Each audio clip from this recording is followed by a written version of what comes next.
gusto nilang i-interrupt yung mga tao sa kanilang ginagawa. Kaya nangyari, hindi sila nagpa-interrupt, hindi sila nagpa-istorbo kahit merong chismis at merong maling akusasyon sa kanila at maling sinasabi sa kanila. Sila ay nagpatuloy na magtayo.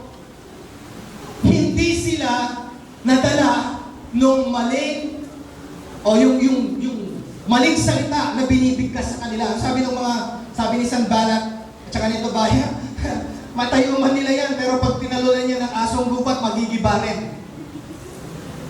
Hindi sila na-discourage. Bagkus sila ay nagpatuloy. Hello? Amen. Merong gusto humadlang sa kanila for their progress. Merong gustong mag-interrupt para hindi sila magpatuloy at sila ay ma-discourage at gumiba. Ano ang ginawa nila? Sabi ng Bible, they continue building the wall. The entire wall was joined together at the hand's height. For the people had a mind to work. Ang kaisipan nila, yung kanilang attention ay focus dun sa kanilang dapat gawin. Now it happened when Sanballat, Tobiah, the Arabs, and the Ammonites, and the Ashdodites heard that the walls of Jerusalem was being restored, and the gaps were beginning to close, so that they become very angry. Nagalit yung mga kaaway nila. Nagalit yung mga gustong mag-interrupt sa kanila. Bakit? Kasi hindi na-disrupt, hindi na-istorbo yung mga tao. Sila'y nagpatuloy. Tingnan yung katabi mo, sabihin mo, magpatuloy ka. Okay? Nevertheless, we made our prayers to our God. That's verse 8. And all of them conspired together to come and attack Jerusalem and create confusion. Ito ang gawa ng tao eh. Mag-create siya ng confusion to distract you. Para ikaw ay mawala sa focus. Hello? Yeah. Gagawa siya ng isang sitwasyon para istorbohin ka. Gagawa siya ng sirkumstansya para istorbohin ka. Hello? Yes.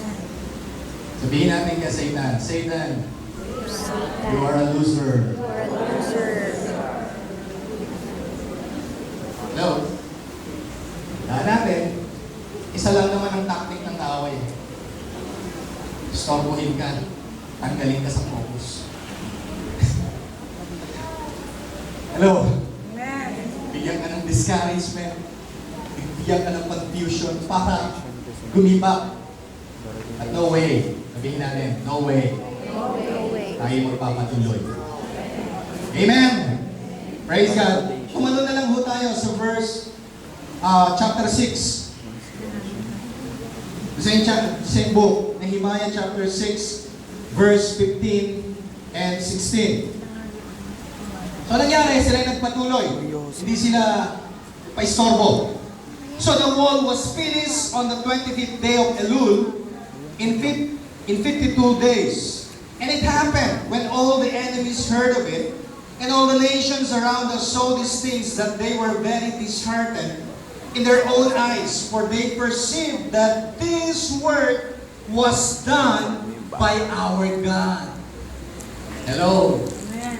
Matatapos natin yung pinagagawa ng Diyos na kasama at sa tulong, sa grasya at sa lakas ng Diyos na nasa atin. Hello? Eh paano kung nagpa-istorbo sila doon sa chismis? Paano kung nagpa-istorbo sila doon sa accusation? Eh paano kung nagpa-istorbo sila doon sa confusion? Sa palagay nyo, maitatayo yung wall? Magpapatuloy yung paghahari ng Diyos at matatayo yung tago ng Diyos? No. But they continue building the wall. Nagpatuloy sila anuman yung naging sitwasyon. Amen? Sabihin natin, magpatuloy. Tuloy. Magpatuloy. Hallelujah. Praise God. So, merong accomplished result. Nagsimula sila ng maayos, natapos sila ng maayos. Ang naging resulta, maganda. Naitayo yung walls of Jerusalem. At nawala yung nahihiyan sa kanila. So, ito ho ang mahalaga ang plano ng Diyos sa ating buhay. In Acts chapter 2, verse 42 and 47, yung mga disciples ay nagpatuloy. Saan? Sa pananalangin, sa fellowship, sa pag-aaral ng Word of God, teachings ng mga disciples, ng apostles. So, ang naging resulta nito ay growth. Ito ay lumago. Nag-multiply yung mga tao. Bakit sila nagpatuloy? They continued, sabi ng Bible, they continued together in one place. Sila nagpatuloy sa isang lugar. Nagpapatuloy sila saan? Sa salita ng Diyos, pag-aaral ng salita ng Diyos, fellowship, breaking of bread, worship. At ang naging resulta ng pagpapatuloy nila ay nag-increase. Nag-increase yung gawain ng Panginoon. Dahil sa kanila pagpapatuloy. Amen? Philippians chapter 1, verse 19 to 26, si Apostle Paul, isang halimbawa. Sabi ni Apostle Paul, kung akong papipiliin, mas gusto kong umuwi na. Kung akong papipiliin, sabi ng Apostle Paul, mas gustuhin ko pang mamatay dahil ang kamatayan ay kapahingahan sa akin.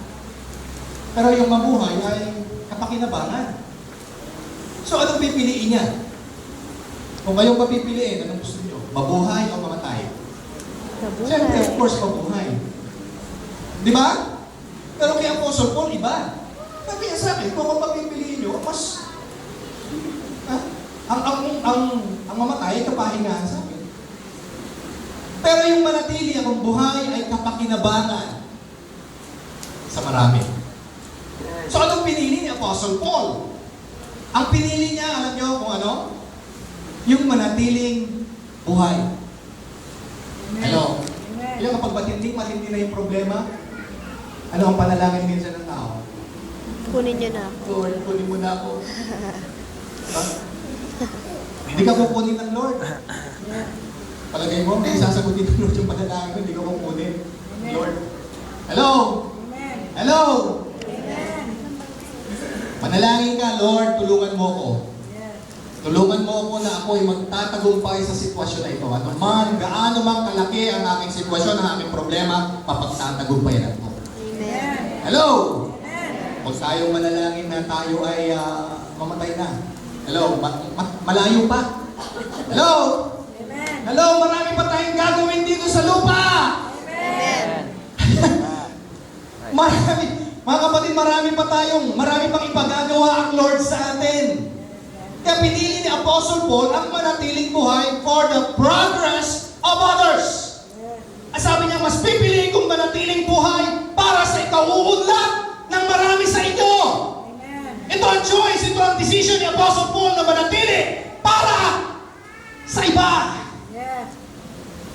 Para lalo niyang maipangaral ang mabuting o yung ebanghelyo ng grasya ng Diyos sa mga hindi.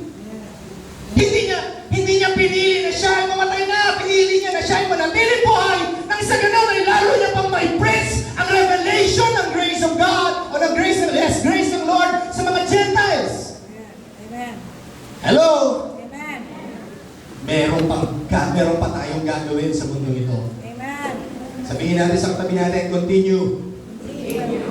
Praise God. Si Jesus. 9 minutes mo daw. Another example in Hebrews chapter 12 verse 2. Sabi doon,